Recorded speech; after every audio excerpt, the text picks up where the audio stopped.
వేదికను అలంకరించిన పెద్దలు, దేశ రక్షణ శాఖ మంత్రివర్యులు, దేశంలోనే అరుదైనటువంటి రాజకీయ తత్వం అజాత శత్రువుగా ఉంటూ ఈరోజు రక్షణ దళాలకి ఎక్కడ లేని కాన్ఫిడెన్స్తో భారతదేశం తాలూకా రక్షణ దళాల వైపు చూడాలన్నా సరే వెన్నులో వణుకు పుట్టే విధంగా రక్షణ శాఖను ముందుకు నడిపిస్తున్నటువంటి పెద్దలు గౌరవనీయులు రాజ్నాథ్ సింగ్ గారు, అలాగే మనందరి నవ్యాంధ్రప్రదేశ్ నిర్మాత, ఆంధ్రప్రదేశ్ అంటే మొట్టమొదటగా గుర్తొచ్చేటటువంటి వ్యక్తి, సాధారణ వ్యక్తి నుంచి ప్రతి ఒక్కరికి అండగా నిలుస్తూ ఈరోజు ఆంధ్రప్రదేశ్ని ప్రపంచ పటంలో మరొకసారి నిలిపి తన శక్తి ఏంటో, తన విజన్ ఏంటో, తన చరిత్ర ఏంటో నిరూపించుకున్నటువంటి ముఖ్యమంత్రి వర్యులు నారా చంద్రబాబు నాయుడు గారికి, అలాగే యువగలం రథ సారథి ఈరోజు అందరితో పాటు దేశంలోనే పోటీ పడుతూ అత్యధిక పెట్టుబడులు మన రాష్ట్రానికి తీసుకొని రావాలని నిరంతరం కూడా కృషి చేస్తూ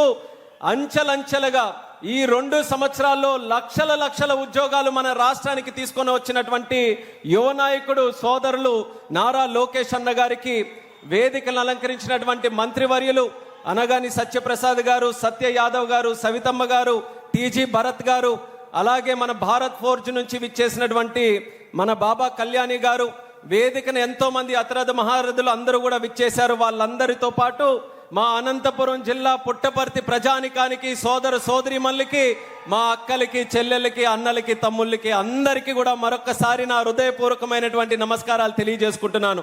ఎంతో ఆనందంగా ఉంది. గతంలో రాయలసీమ అన్నా, అనంతపూర్ అన్నా, పుట్టపర్తి అన్నా రాళ్ళు రప్పలు అనేవారు.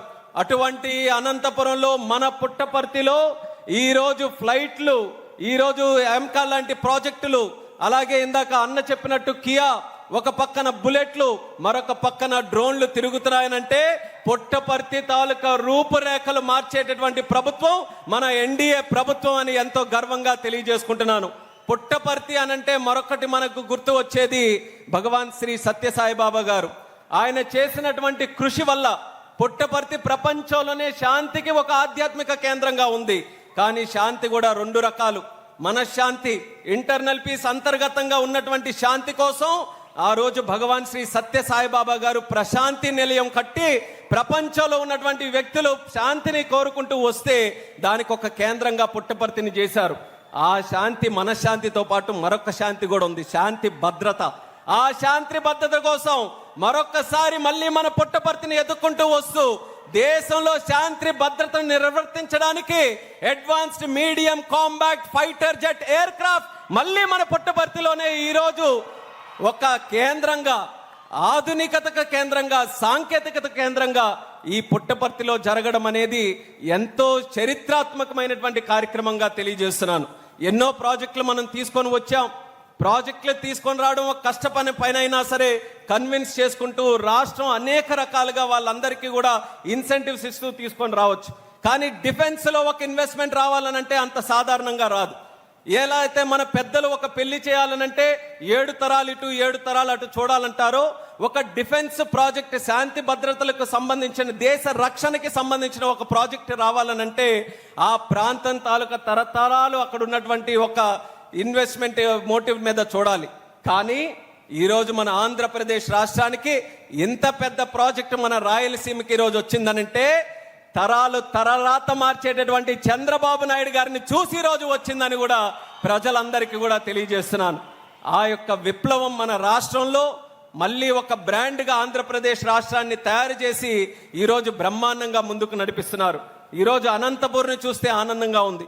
అనంతపూర్తో పాటు మా ఉత్తరాంధ్ర ప్రాంతం, మా శ్రీకాకుళం జిల్లా వరకు ప్రతి ఒక్క జిల్లాలో ఎంచుకొని అక్కడ స్థానికంగా ఉన్నటువంటి బలాలేంటో చూసుకొని ప్రపంచంలో ఉన్నటువంటి ప్రాజెక్టులన్నీ మన ఆంధ్రప్రదేశ్ రాష్ట్రానికి వస్తున్నాయి.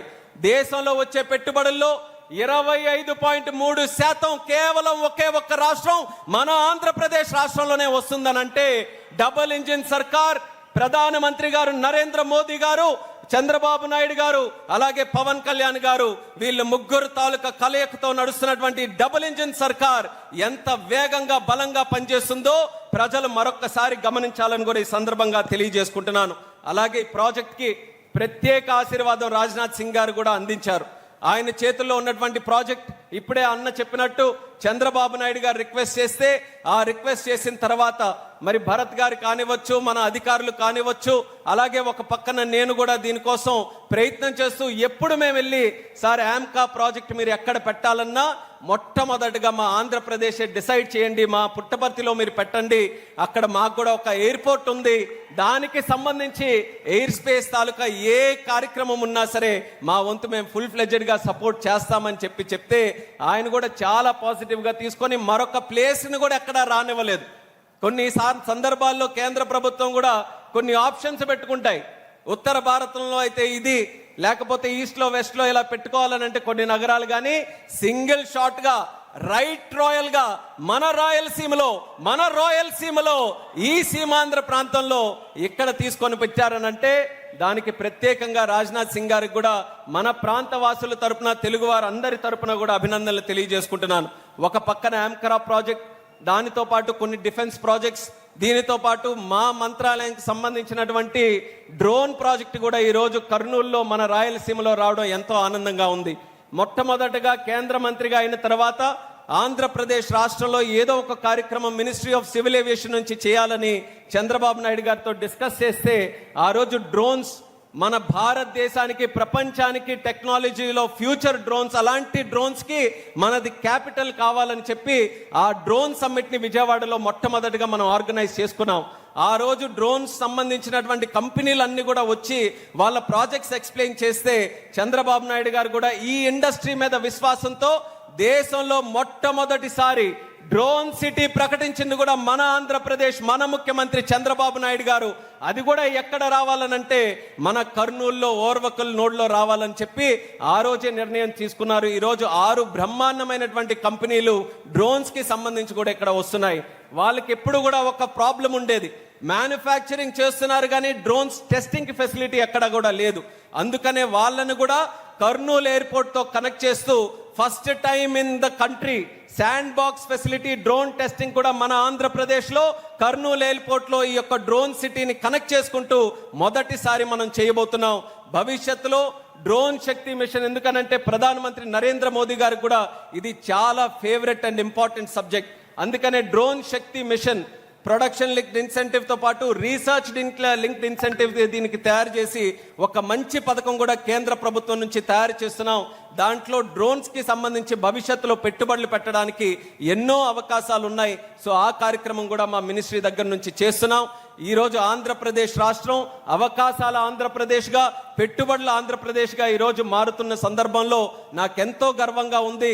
దానికి ఈరోజు కేంద్ర మంత్రిగా పనిచేసే అవకాశం మరి పెద్దలు చంద్రబాబు నాయుడు గారి ఆశీస్సులతో, అలాగే మోదీ గారి తాలూకు ఆశీస్సులతో, ప్రజల తాలూకు ఆశీస్సులతో, అలాగే నాన్నగారు ఎర్రన్నాయుడు గారి ఆశీస్సులతో ఈరోజు అత్యంత చిన్న వయసులో ఒక కేబినెట్ మినిస్టర్గా తెలుగుదేశం పార్టీ నుంచి, తెలుగు గడ్డ నుంచి ఈరోజు కేబినెట్ లో ఒక అవకాశం నాకు కలిగిందనంటే మరి చంద్రబాబు నాయుడు గారికి ప్రత్యేకమైనటువంటి ధన్యవాదాలు ఈ సందర్భంగా తెలియజేసుకుంటున్నాను. యువతకి ఏ రకంగా ప్రోత్సహిస్తారనడానికి మొట్టమొదట పెద్దపీట వేసింది చంద్రబాబు నాయుడు గారు. అలాంటి యొక్క మినిస్ట్రీ ద్వారా మన రాష్ట్రానికి ఎన్నో విధాలుగా ముందుకు నడిపించాలని మా వంతు కూడా కృషి చేస్తున్నాం.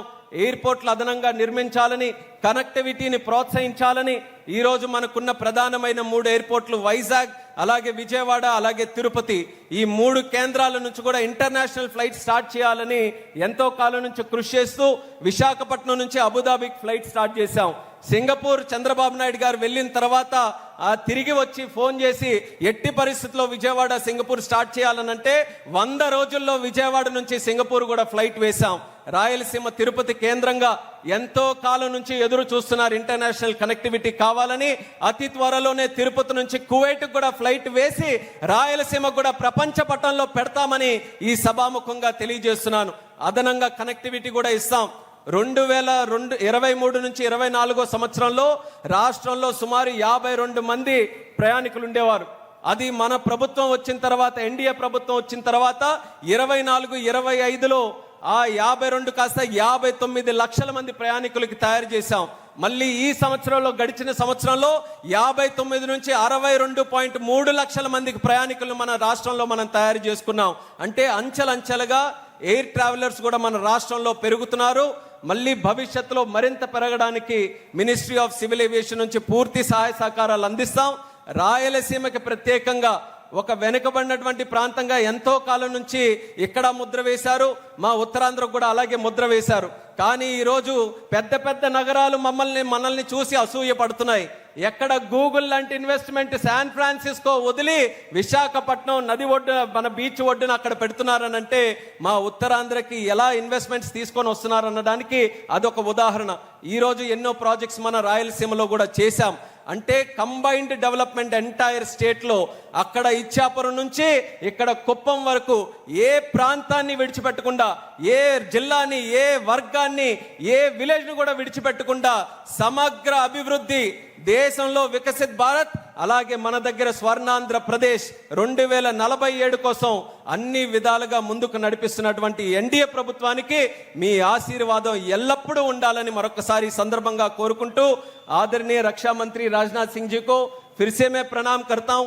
आपके आशीर्वाद से इतना बड़ा प्रोजेक्ट हमारे यहाँ पे आया है और हमारे तरफ से खास करके मिनिस्ट्री ऑफ सिविल एविएशन जो हम मानते हैं, मैं अपने मिनिस्ट्री में भी बोलता हूं कि हम छोटे भाई हैं मिनिस्ट्री ऑफ डिफेंस के लिए. डिफेंस में कोई भी एडवांसमेंट होता है तो उसका सीधा लाभ सिविल एविएशन को मिलता है. तो इसलिए आज इतना बड़ा फाइटर जेट का प्रोजेक्ट, हमें जरूर विश्वास है इसका कहीं ना कहीं एक लाभ तो हमारे सिविल एविएशन को भी होगा. और खास करके ये हमारे आंध्र प्रदेश में हमारे रायलसीमा हुआ, इसके लिए बहुत बहुत आभारी हैं आपके और केंद्र सरकार के. वैसे मैं मंत्री तो भारत सरकार का हूं, बट यहाँ पे लोकल बॉय हूं, तो यहाँ पे मेरे को ये स्टेट का भी रिप्रेजेंट करना है. तो ये लोगों के तरफ से केंद्र सरकार से फिर से धन्यवाद देते हुए, खास करके राजनाथ सिंह जी को भी धन्यवाद देते हुए, అందరికీ కూడా మరొక్కసారి నా హృదయపూర్వకమైనటువంటి నమస్కారాలు తెలియజేసుకుంటూ మీ అందరి దగ్గర సెలవు తీసుకుంటున్నాను. జై హింద్, జై భారత్.